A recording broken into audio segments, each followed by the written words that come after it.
How's it going, everyone? Mufaro here. Welcome to Heliopolis Radio. Thank you all for tuning in. Today, we've been fortunate to be joined by Dr. Feliks Kravets. He's the founder of CyberSecurityEasy.com, and he's here to share about cybersecurity and as well as the importance of being aware of some of the criminal activities that happen within the cyberspace. So, without further ado, Dr. Kravets, thank you so much. Why don't you start by telling us about yourself and what it is that you love to do? Yes, thank you so much for inviting me. It's great to meet uh, listeners and viewers of this channel. Cybersecurity is a big deal, no matter what country you live in, no matter what you do. In today's world, everyone is a target, and cyber criminals working worldwide in one space because internet is in one place. So I believe um, this is highly important, and this company was specifically organized to talk about one part of cybersecurity, which is social engineering. Social engineering, basically, non-technical way to hack information and to pretend to be someone else for us to release this information. Mhm. So almost over 90% of all attacks in the United States have some social engineering component. You can make the best program in the world, but if people accidentally click or insert flash drive or tell somebody password or make a weak password, the system might collapse. So that is what cybersecurity EV is about. Um, we work with different age groups and different level of people, trying to educate them on how to be safer. Right. And so I was going to ask, do you feel in today's world, cybersecurity safety awareness is not where it should be? Do you believe that we don't um, have enough programs or enough information available to the average citizen, just how dangerous, lack of knowledge as to how to navigate your social profiles on, cyber in the cyberspace? Is enough awareness on how you protect things like your passwords, your identity, filtering the type of communication that you have, the information that you put onto the internet? Do you think that we do enough today for the average citizen to protect themselves in the cyberspace? Thank you. Thank you. It's a great question. Thank you. It's we definitely don't, and I believe everyone agree on that part. Um, in the United States, all different government agencies working together try to um, help people who already attacked, trying to help people who get in troubles, who are damaged, based on the cyber attacks, and preventive medicine or preventive education, preventive training would be the best way to go. I truly believe that educational system have to catch up, and it's not there yet. If you think about beginning, I believe that one of the questions I was getting, when should you start teaching cyber safety?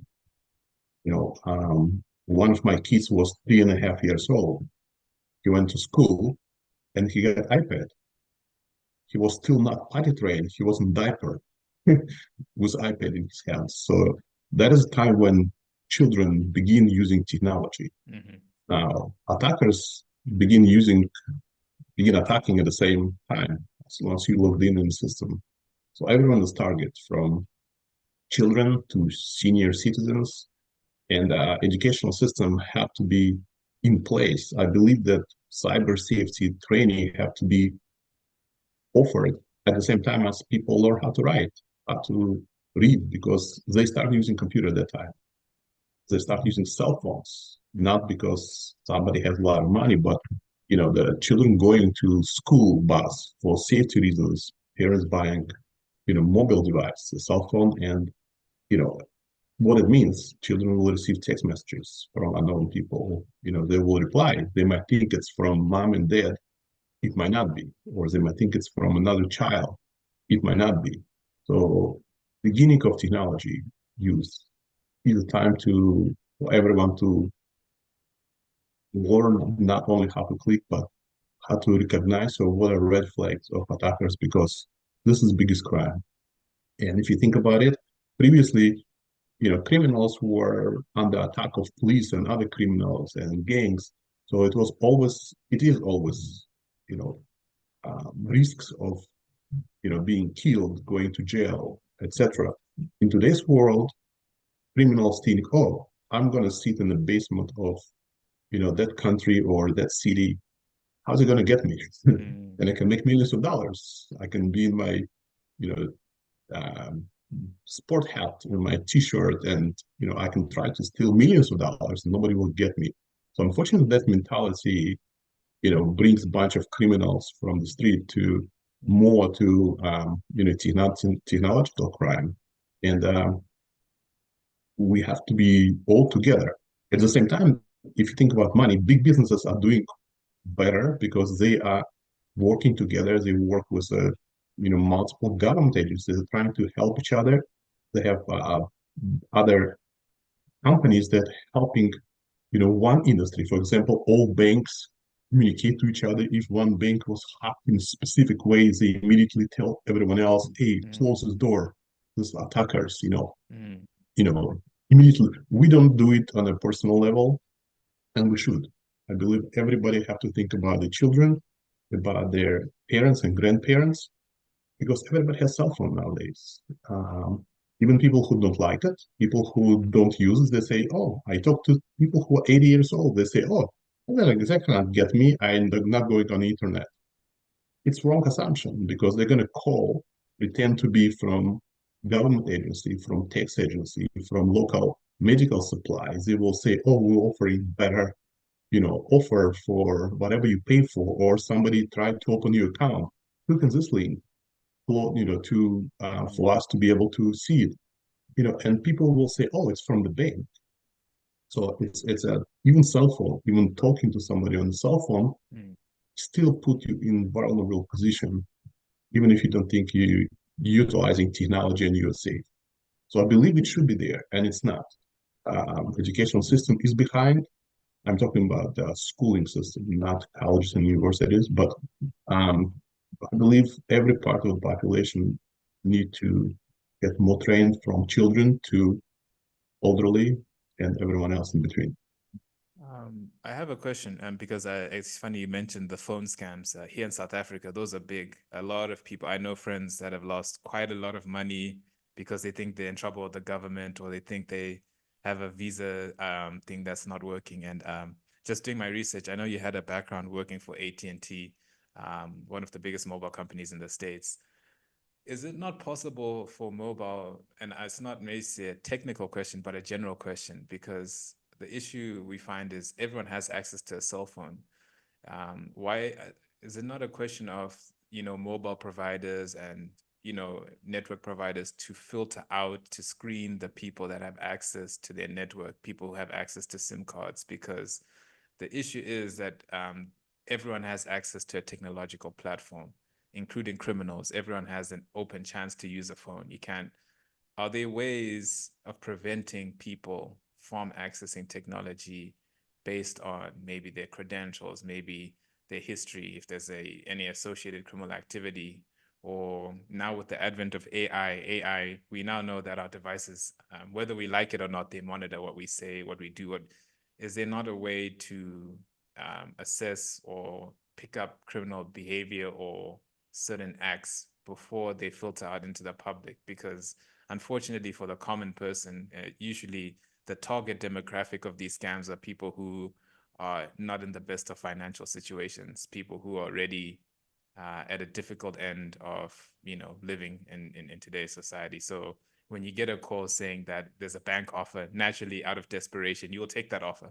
If you're in a state of financial distress, any scam looks appealing. So isn't it a question of big industry, big mobile providers preventing people from getting access to their platforms? Even people like Facebook. I know I should probably share this story with you. I got scammed off, I don't know how much money, off Nike shoes that were being promoted through Facebook ads. So remember, Facebook ads, they throw any ad out, and Facebook gets the money for the person that put the ad out, because they benefit from it. So how can they prevent a criminal from getting onto their platform if they're making money off criminals themselves? I don't know if I said that right. I don't know Yes, if it yes, makes sense. Yes. it's a yeah, it's a great question, and let me break it into two parts. One about safety in general. Of course, there is a way to monitor everybody. There is a way to listen to every phone conversation if the government will hire enough, police and internal, safety guards. And many countries, not many countries, but some countries are doing this. They basically listening, Mm, legally or illegally for their citizens, what they talking about on the phone and monitoring their location. And you cannot, in order to get credit card, I work with international students for over 25 years. So I discuss cyber safety. And many students tell me, I came from a country where if you want a credit card, you have to go to the bank and show ID. And mhm, they're going to run this ID in the government system on a computer. And then if it matches, they will give a credit card in your hands. How come in the United States they send it by mail? Because people steal it, for mm, example, from the mailbox. And, and why you cannot, for example, the other question students had, how come police is chasing criminals? Why don't we have a remote control? The police mm, can just remotely stop somebody's engine, mm, and everybody's engine and put a button there, and then we will not have people who will be killed, potentially during the traffic when police is chasing, criminals and criminals driving, mm, very fast on the highway or on the street. mhm, Would it be helpful, can we put a chip in every child? And this mm, way, child is missing, you know, mm, the parents or police can just go online and put an ID and see exactly where the child is and send police there to help the child, if child was stolen, for example. So definitely there is a technologically it's all possible to do it. mhm, But the question is, if you live in a society where society is set for people to to have a freedom mm, mhm, of making those decisions. Every one of those technological advanced um, pieces that we discussed, in addition to helping everyone fight criminals, they also will basically cut everyone's privacy to mm. zero. Yes, no, I agreed. think Sun Microsystems, the CEO of Sun Microsystems back to 1990, in 90s, I believe he said you have no privacy anywhere. He was talking about technology in the United States. So he said, get over this. You have no privacy anywhere. At that time, all the social media, well, not social media, all the media at that time were fighting and repeating his words. You can Google his words. You have no privacy anywhere, and you Mm, will see, what he said and why. But people were really upset to listen to this statement back to 90s. Today, everybody agree there's no privacy mm, with your cell phone, with mm, Facebook, with social media, with all the devices that we're carrying, with the GPS where you see yourself, the same way mm, company can see you, the same way anybody who authorized by government or who are hackers and authorize themselves to hack, mm, will see you. And there is really no privacy. You think about it, and we don't have any other choice, so we have to have, let's put this way, we do have choice. So we can have no technology, no cell phone, and walk in the bank and take cash out of your account and go to the store and buy food and mm, have possibly more privacy in terms of technology, or we can use all those tools. And if you think about where companies going next step, the even Musk is testing the implementation of the chip in the body. yeah, that One of one, his that one is companies. So definitely very controversial. A lot of people are 50-50. Some really don't like it. Some people are for it. It's an interesting one, how that's gonna go. yeah, sure, sure. But in the same time, if you remember back to 90s and I believe in 90s in the stores in the United States, it was device that were allowing people to put CD drive in a plastic box, and then when you turn on this box, look like a book. It was showing you page one, and it was a button to click on the page two, and page three, and page four. So it was the beginning of, all those devices we currently have with the book readers, and and people did not like it. The company failed to sell those. People were not ready. Um, Another example, we had a TCF bank. I believe it was them. They were allowing people to say, "Oh, you can come and give us your fingerprint. Just put a finger on a little thing, and we're gonna save it in the banking system. And after this, you don't have to carry a credit card with you or debit card, so it will be safe. You will have nothing in your pocket. You will just come put a fingerprint in a little machine. Will recognize you, and you will say, "What is your password?" And you will enter, whatever your password. I don't want to say one, two, three, four because this is a common Greek. I want people to use it because that's another issue, and it will be good to discuss very quickly about password because it's one of the ways everybody become vulnerable. They use passwords everybody knows, and security questions, etc. But it's a different topic. But so at that time, nobody wanted to give fingerprints because people say, "Oh my God, you're gonna have my fingerprint. What if your system will be hacked? What if somebody will kill somebody and put my fingerprint on this dead body and I'm going to jail?" Oh my God, they were watching all those crazy movies on the TV. In today's world, we live now after 10, 15 years to open your iPhone, you have to put fingerprint. Nobody cares anymore. So society have to be ready.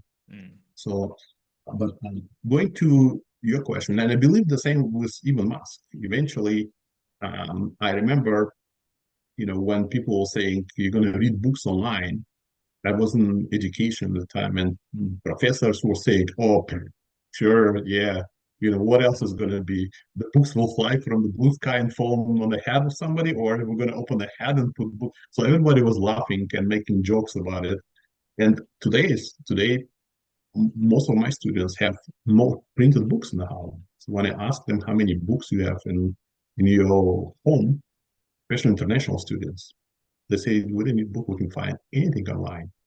We have small kids at home, 5, 7, 9 years old. We force them to look at the book, to touch it because they don't need it. Excuse me.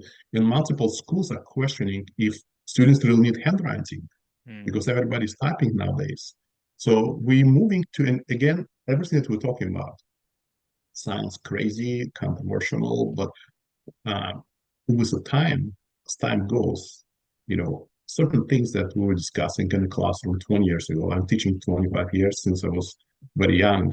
And students, when we spoke with my students that time, and students who are there right now, it's a completely different mindset. So every next age or generation of people looking at this completely different. Last thing I want to say, the state of Massachusetts for many years were claiming, and I don't know how current it is, but for example, they were saying that people should have rights to marry a non-human, like robots. And again, it's not a crazy topic that people were talking, and I think they stopped talking about it. But for a while, they were looking into possibilities of people to marry non-human, like robots, and they were talking about examples where maybe somebody disabled, somebody has no legs, or somebody is veteran who lost health in the war, fighting for the country, and maybe this person would like to go through process of, and we're not talking about like personal relationships where robots already exist worldwide for all types of purposes, for to help at home, for people who need physical help, to have relationships with people who but they want somebody who have all of this, and they truly believe that technology is capable to do it. They're saying if somebody has mental disability and cannot find spouse, or maybe person want to go through the process not because of the robot or because of himself or herself. Somebody wants to go through the process of going through religious institution and going through marriage and going through the just to feel how it is to get married, and why not? So it doesn't mean anything from one side. So there's multiple congruent, the things that people, truly believe. It's crazy. But like I said, if I would ask my grandma, I remember last thing I want to say that, 25 years ago, my grandma was alive and she was talking to someone else, and this lady, after her grandchildren showed her one of those, I believe it was one of those Skype, I believe, where we talk the same way that we're talking today from different parts of the world, and after this, grandma came to the TV and she started talking to the TV because she thought it's the same concept. Somebody was it was a TV movie, and she came to the TV set and said, "Why did you say that?" And everybody look at her and say, "Who are you talking to?" You say, "Oh, I know. Now you can talk to devices." So she saw the children talking through Skype with each other using video conference or video call. So she assumed that TV is working the same way. My point is, we might not be ready to certain things at this time, and we might truly believe it's crazy and uh, it's really weird, and it brings a lot of issues with it. But what will think people in 10 or 20 years? We don't know. And for them, things might look completely different. So with the chip in the hands, with so much crime, that so much people being killed Mhm. in the United States daily in Chicago. I live close to Chicago. We're Mm. talking about, people getting killed, Mm. not one, not two, much more every weekend. Mm. So many of those crimes related to money and to Mm. cash and to things like that. And if you don't have anything to take from you, and the chip is in your hand or whatever, and you don't have to carry your wallet, you don't have to carry your keys. Mm. There is I'm not, I'm not in working for the police, and I'm not so much knowledgeable about, what kind of crime it is and if it's related to specific situations or just money. But, it might be, I mean, we carry keys, we carry wallets, and Mm. if you came to the car and your keys in the pocket nowadays, the door will open because the chip will, reconnect, wirelessly with the door. So if the chip is there inside, I think psychologically, we might be able to go through this, Mm. line, go over this, and it might be moving forward. It might be the, something that we consider normal. And if you ask parents who, God forbid, lost their children Mm. and children are missing, believe me, they all will say we should put a chip, in every child. And every dog and a cat in the United States has a chip. If Yes, you have so a dog true. and a Yeah. cat in the US. And we so worry about them running away from the backyard. How about kids? About your children?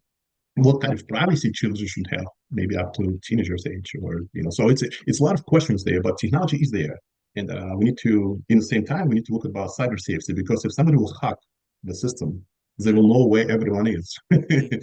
So, That was and actually my other question is obviously it is a lot of controversial stuff. People value their freedom always, so they'll never give it away so easily. And you bring up a lot of good points as to how crime will be prevented simply by knowing where people are, what they're doing at all times. I guess my question is, how do you feel about that kind of power being in the hands of corporations and governments? Because we also understand that corporate greed is a thing. Government control, especially in communist countries where it's quite dictatorial, where people use this type of technology to monitor where their citizens are, to prevent dissent. There are a lot of implications that if you adopt this in order to protect your cyber safety, you give it to the hands of a corporation. In a way, that corporation has total control over you. They know everything about you. And ultimately, because you want to be safe, you have no choice but to forego that freedom. And I think that's where a lot of people are struggling, is that, yes, criminals won't thrive as much, but your safety is no longer entirely in your hands. And from that moment onwards, everything that you do is compromised. So it's a very difficult part for people to give up. And I guess the other question I was going to ask was, how do you see this now evolving with the advent of AI? We now know that people are no longer the ones who are monitoring these systems. It's a system that monitors itself now. So when you remove the people from the equation, just how safe are you? I think a lot of people have that question is, if artificial intelligence, a non-human entity, is now running the system, the framework, just how safe am I in terms of it monitoring me?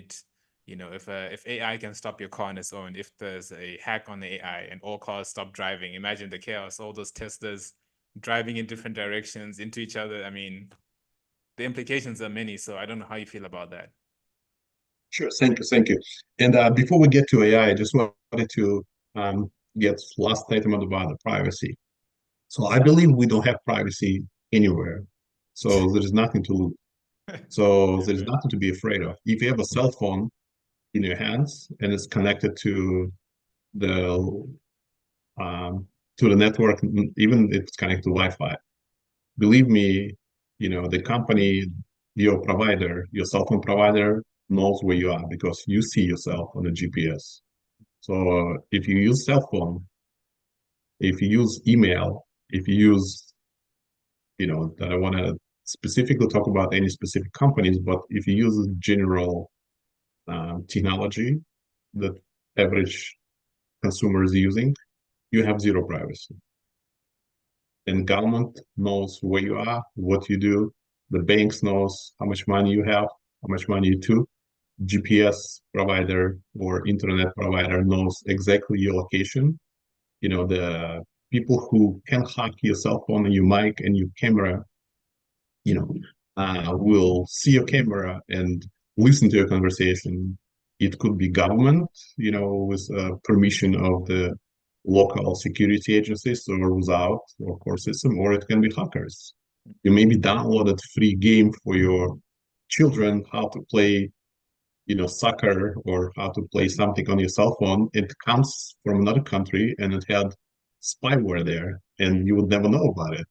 So there's so many people and so many organizations capable to do it, big and small, that, like I said, there is no way not to do it, Mm. except if you get yourself into a situation where you're not using computer, you're not using cell phone, you're not using any devices, and you live in a place where you walk and you're not driving car.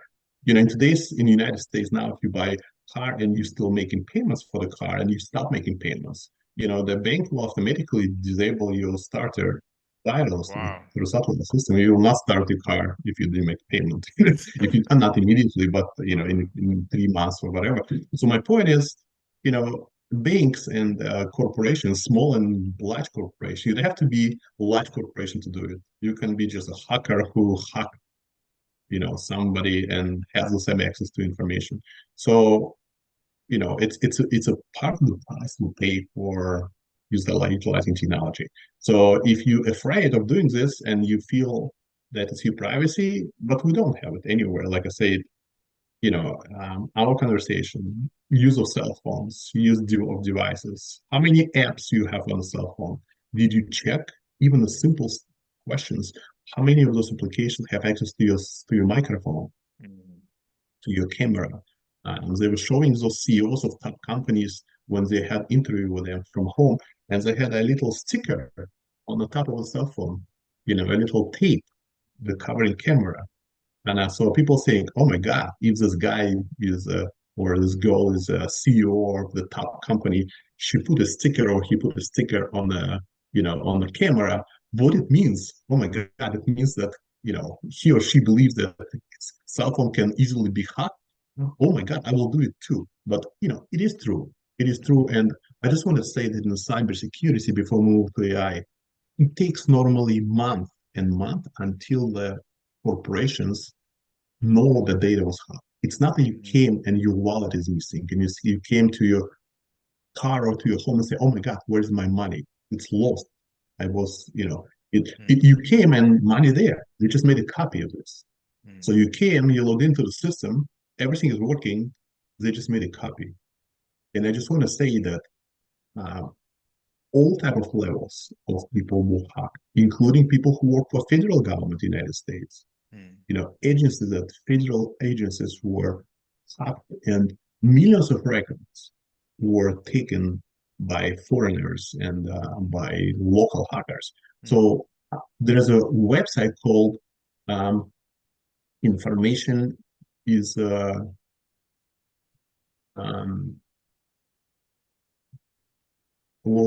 I will tell you they just had a public records of how much information is stolen, and they were talking just in the United States. They were talking about 4 billion records. Jeez. 4 billion records that they have on file, just from social media and from all type of records that were stolen. The population in the United States is less than 400 million people, 300, 50, a little bit more. So it means every one of people who live in the United States, technically, the data was stolen at least 3 or 4 times. So my point is, it's already stolen. No matter what you do, it's there. If it's not stolen yet, it will be stolen. You cannot, just like, if you drink the water and you're afraid that, you're not checking or whatever, you cannot stop drinking water. Okay. So the same way, unfortunately, there is a way to have unique, special type of life where you're not utilizing technology at all. And some people enjoying this, but for multiple reasons. But again, if you try to be in a to use technology, if you need to communicate with a cell phone, if you're not planning to ride horses, you're stuck with it. And this is the future normal that we have to live with. We just need to figure out how to deal with it. And like I said, in the United States, if your data is stolen, you will make alarm. And if somebody open credit card under your name, there's a website you go to and you register, then you will receive a text message. If somebody sent you text message from the bank and it shows bank on your cell phone, everybody knows it might be fake and you should not tell them information. You start talking about people who make fake phone calls, in your country, people don't talk to anybody nowadays if they know. They say, thank you for letting me know. Let me call to the bank now. Okay. And then they call to the bank using number from the back of the credit card, and voice cloning. They can record my voice and call to my wife from this TV show, and they will have a sampling voice and generate the full conversation using my voice. So it's again, can we not talk to anybody nowadays? Can we just hide our voice and change it and not speak to people? Not so there is no way to do it. Okay, so as we move forward, we just have to figure out how to red flag it, how to be ready that it's there, and how to recognize the fake versus real. Okay, and with AI, your last question about AI, I believe personally that AI is very helpful.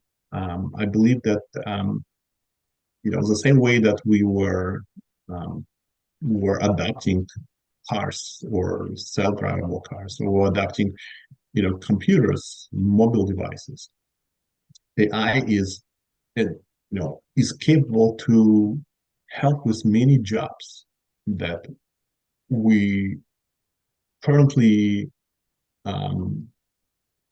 losing, and it's not good because people no longer can make money, and I was unemployed and lost jobs many times in my life. It hurts, and I know that if you have very unique skills and those skills no longer needed, what can we do? Unfortunately, the AI is one of those new tools that probably will move out of job market, and already doing this, multiple people. And in the same time, if you think about it, my students from one of the countries, Middle Eastern countries, were always saying, look, in the United States, there is so many people unemployed because there is vending machine. In my country, there is 3 guys standing on the street sell lemonade. One making lemon with water, second one washing cups, and the third one is touching money and three people have jobs when you want to drink. Now there's vending machine here, and that is why people are unemployed. There is always way to break technology into pieces and have a purpose to employ people or to have more benefits and you know the economy always wins and Yeah. people who are fighting with us always lose historically. And again, we have to every society have to help people who need help. If Mm-hmm. they're unemployed, they need money to be able to pay for the children food and for themselves. If they have medical situations, they have to be able to pay bills.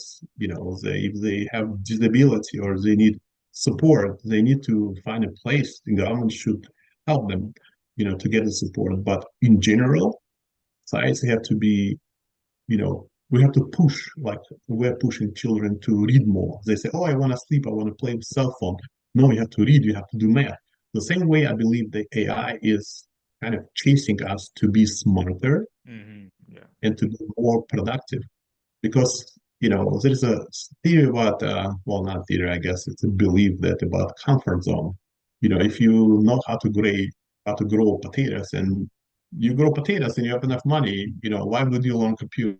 Why would you want to, do a lot of things in your life? You grow potatoes and this is your business and you don't need anything else in your life. You have so much money, why would you want to do anything? So if you're in the comfort zone, which is good, everybody feel good in the comfort zone where they are, but when something is getting you out of this comfort zone, it hurts. It's like a muscle. You're trying to be stronger, you exercise, it hurts. Every day you exercise bigger and bigger, it hurts. You go to martial arts, somebody punch you in the nose, it hurts. But long term, moving forward, it helps. So I believe that AI will do Mm-hmm. the same. It will make us try to be smarter, and I believe society can always, you know, uh, make it in a nice way. For example, I believe, in some countries, I know that if you work more than 25 hours, the government takes so many taxes that it's unreasonable to work more than 25 hours a week. They take like 80% taxes or 70% tax from every dollar that you make or every currency that you make. So government can definitely monitor it. And I believe in the future people will work less hours and they will be required to learn maybe 20 hours out of 40 a week as Mm-hmm. they work or whatever. So I believe that it might make them continue learning. And the Steve Jobs and Bill Gates both were talking about educational system nowadays. They were questioning if degrees that we have from college is really helping people to get jobs or not, because they're hiring somebody out of school and saying, "Oh, this is what you do, and you can make a lot of money." Maybe they will not be able to leave because they don't have any other skills. They can only stay with this company because they learn, a little tiny skill. So it's a different part of it. But in the same time, you know, um, education, I believe, have to be spread throughout life. Not, oh, I'm 22 years old, I finished college. I'm not going to college until I retire. I'm smart now. Okay, I know everything. So it's not that 2 years from now you will know nothing because technology will change. Okay, Mm-hmm. or things will change. So I believe that it should be spread, and it goes kind of along with all other folks talking about, even though they're talking about more about their own, business and their own corporations. But it's a new world, and AI should be part of it. And I think it helping a lot to save money if you run business. If, for example, you can have AI and write article, press release. You'd have to hire somebody and pay them $100. Mm-hmm. You can, even if your English is not perfect, you can just say, "Oh, fix it." It's done. You can come up with idea of how to do it. It's done. So it's your co-founder, it's your Mm-hmm. press release developers. There's so many tools and skills that you run your TV show, your radio show. You have probably access as many skills as the biggest top company in the United States that are doing similar stuff. So you can make background that you're in New York City, behind you is the biggest towns in the world. So it's all counts. There is multiple advantages. There's always other side, and you have to be careful with how kids using this, and if technology is knows too much about us and etc. But like I said, it's already there, and we're already stuck with information we share on the Facebook. Nobody asking you to tell everybody where you was born. And this is one of the security questions on the credit card, where you was born or where did you meet your spouse? Mm, You know, so many people who live in Chicago met spouse in Chicago. What, 50%? 80%? It's like you have to have 10 PhDs to guess, right? Somebody mm, trying to hack account. Question, where did you meet your spouse? If you live in New York, where do you think you met your spouse? Which city? So it's all those stuff is becoming, and very low level. And like I said, mm, you don't have to be AI. You can just, and AI will, or they have passwords. If you Google 500 most commonly used passwords, okay, 1, 2, 3, 4, 5, 6 password, mm. password 1, 2, 3. So it's you have to be careful with everything that you do. And again, like I say, if you using AI in a smart way, I believe there is a lot of advantages. No, thank you. Very, very, very insightful conversation, particularly now with the way things are in our society today. And I was going to ask your business, obviously. Cybersecurity Easy. What type of services do you provide? Who do you engage with particularly? Do you work with clients both within the US or outside? And also, I understand that you are a professor as well, so you teach. I'm wondering if you run any workshops online, virtually, for people from the outside who may want to access your knowledge base or your advice. Thank you, thank you. I don't want to say it's a good question because then it means other questions not good, but thank you for this question. Okay, thank you for asking about the business. And so I opened Cybersecurity Easy for the purpose of trying to help people understand better all those tricks that attackers are using. Data shows that 97%, well, depends on the data source. Some saying 95, some saying 90, but the most common used published data shows 97% of all cyber attacks in the United States are due to social engineering. And I will describe what is social engineering in my own terms. So this is non-technical way to try to steal your data. Mm-hmm. So it's not the hackers who are trying to break into network and download the software. This Mm-hmm. is people who call you, pretend to be from tax agency, from the police, from government agency, from bank, and asking for payment.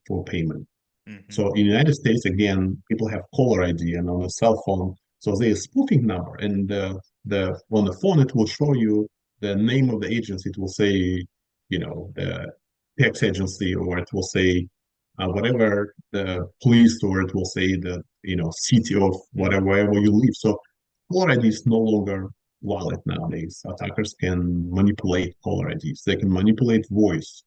So doesn't matter if it's a corporation or if it's a single person, if it's a child or if it's a elderly person, senior citizen.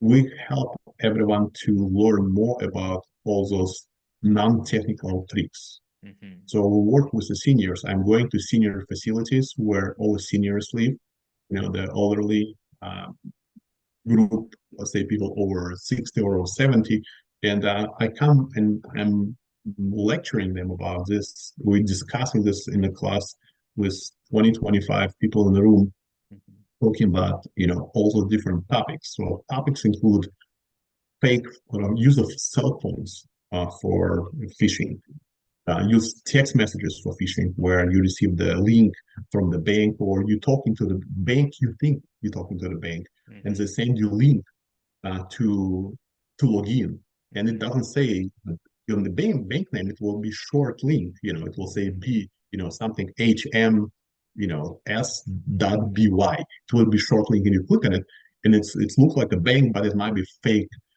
fake website. And you log in with your username and password. Now, people who talking to you now have your credentials, Wow. or they can say, "Did you receive the code?" Wow. Because banks now using those tested code, and you will say, "Yeah, I received the code," because you think you're talking to the bank, and they Yeah. will say, "What is the code?" So you will tell them the code. So they have all type of different ways to trick either older person or the child or the big organization. If you think about it, the even credit bureau, the agency that monitoring and helping people, we have three major credit bureaus in the United States that monitoring all the records. One of them was hacked and all the data was stolen. You know, many years ago, the agency that was responsible for hiring all federal employees, the federal government employees, the all data was hacked. 21.5 million records were hacked, including all federal employees of the United States who were hacked at that time, including their fingerprints, background check, even people who applied to work for federal governments, federal government agencies and who were not hired. Their background check was hacked, their fingerprints, their family members. So what cannot be hacked? Everything can be hacked. So the question is, you have to, like, you walk on the street, if you live in a neighborhood or you walk on the street where it's dangerous, you're always like watching right or left, you're watching for your wallet, you're watching for people, for cars. Mm-hmm. The same mentality have to be when you're online, when you pick up the phone call. Mm-hmm. You're in a bad neighborhood. Everybody, you don't know who is there. So you have to always, what I call zero trust approach. You have to trust, you have to start from zero trust when you're communicating to anybody. So they have to prove that they are really from the bank. So Mm-hmm. your thoughts have to be first, they're probably lying. How do Mm-hmm. I know if it's true? So that should be default, and that will bring you safety because no matter who is calling you, no matter what they tell you, your first idea in your head should be, is it true or not? What if it's not true? What if I paid? What if I will give you, give the money? So you went on eBay, they sold you something, and it's a item which is not what is expected. The eBay probably will return the money because he will say, I go to customer service, but there is no customer service in the whole world where against hackers, you cannot Mm-hmm. go to worldwide customer service against phishing and say, I paid money, can I get it back, please? So people hack from anywhere in the world. So cyber security easy is teaching people how to red flag um, all of this, and we work with both. We work with you know companies, who work with education institutions and with individuals. Is people can contact me. We'll be happy to work with anyone from any country, one on one, like we're talking right now, or in groups. So whatever we can do, we are pretty flexible, and we can do with businesses, with government agencies, with nonprofit organizations and groups, through Zoom, through any type of technology. And if they're local in Chicago region, we can do it in person. Thank you. Thank you so much, Dr. Kravets. And I guess in winding down, because of time's sakes, I know you have your obligations you need to attend to, so I won't keep you here too long. I guess the last question I was going to ask, so what are your words of advice and wisdom for people tuning in today? Well, thank you. It's easy. So zero trust. Like I say, you trust no one. Okay, like your parents told you when you walk on the street, when you're a child, don't believe to, if somebody come to you and say, hey, boy or girl, come here, get in my car, or come here, let me give you candy. So your parents probably told you never do it. So Mm-hmm. the same way we're telling you, no matter what they tell you online, no matter what they tell you through the phone calls or through text message, don't do it. Okay, utilizing the zero trust approach, and then you initiate whatever you need to do from your end using legitimate channels, legitimate phone number, email, and a website. Thank you. Thank you so much, Dr. Kravets. It was an absolute pleasure having you on the podcast. And again, wishing you the best as your business expands, and especially in this growing world where, cybersecurity is now at the forefront. I'm sure there are a lot that can actually benefit from what you've shared, particularly those that actually are very ignorant. We take these things for granted until we're the victims of it, unfortunately. So it's good that hearing this podcast will Thank you. definitely make people more preventative and more cybersecurity conscious. So thank you so much. Thank you. And please go to YouTube, find our channel called CyberSecurityEasy.com. And there's multiple videos, and we'll be happy to help. There's multiple content on the website. Please educate yourself. We'll do Thank you. so. And stay safe. Thank you so much. I'll put the link in the description and also in the video so that people can have access to it. Appreciate it.